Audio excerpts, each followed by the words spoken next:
আচ্ছা কোনছে আল্লাহ বড় না মানুষ বড়? ধরো গাদা, তুই কার হাতে কার জোড়া দেশ? কুড়ায় আল্লাহ আর কুড়ায় মানুষ। যেটা কবার কইছে ওইটা কন। আল্লাহ বড় না মানুষ বড়? আল্লাহই তো বড়। আল্লাহ বড়, তাহলে আল্লাহর কথা না হইনা মানুষের কথা শুনেন কে? তুই কি কইতাছস? কি আর আল্লাহর কথা মানে না মানুষের কথা মানে? হ্যাঁ, কি আর মানুষের কথা শুনেন তাই না? আমনে যে ওইদিনকে ডায়াবেটিসের রোগ নিয়ে যে হাসপাতালে গেলেন, ডাক্তার আপনারা কত কিছু খাবার না করলো, সব কিছু না খাই এখন চলতেছেন।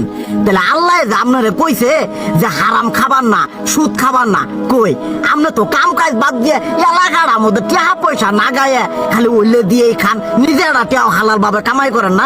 ওই সুদ তো না কটা টিয়া করে লাভ আহে, ওইলে দিয়ে দিয়ে চলেন আর পেট বড় বানাইছেন। শুনেন একটা কথা কই, হারামের কোনোদিন আরাম নাই। হালাল পথে রুজি রোজগার করেন, প্রয়োজনে এড়া বেলা কম খায়েন, তাও শরীর পিণ্ড ভালো থাকবো, কোনো রোগ বেদও হবো না, আরামও পাবেন, আল্লাহও খুশি থাকবো। তুই আমার এইভাবে বুঝাবি আগে কইলি না কে?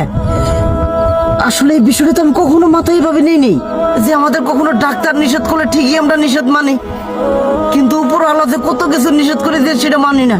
আর এই যে হারাম পথে টিয়া পয়সা কামাই করতেছেন, শরীরের মধ্যে দুনিয়া রোগ ব্যাধ হয়েছে, দেখা যাইতেছে যা টিয়া হারাম পথে কামাই করতেছেন তার তো বেশি টিয়া মনে করেন জ্বলেই যাইতেছে গা বেশি।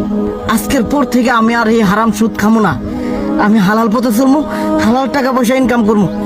এতে করে যদি একবেলা কমও খাইতে হয় তবুও খামো, তবু আমি আর এই হারাম পথে চলবো না।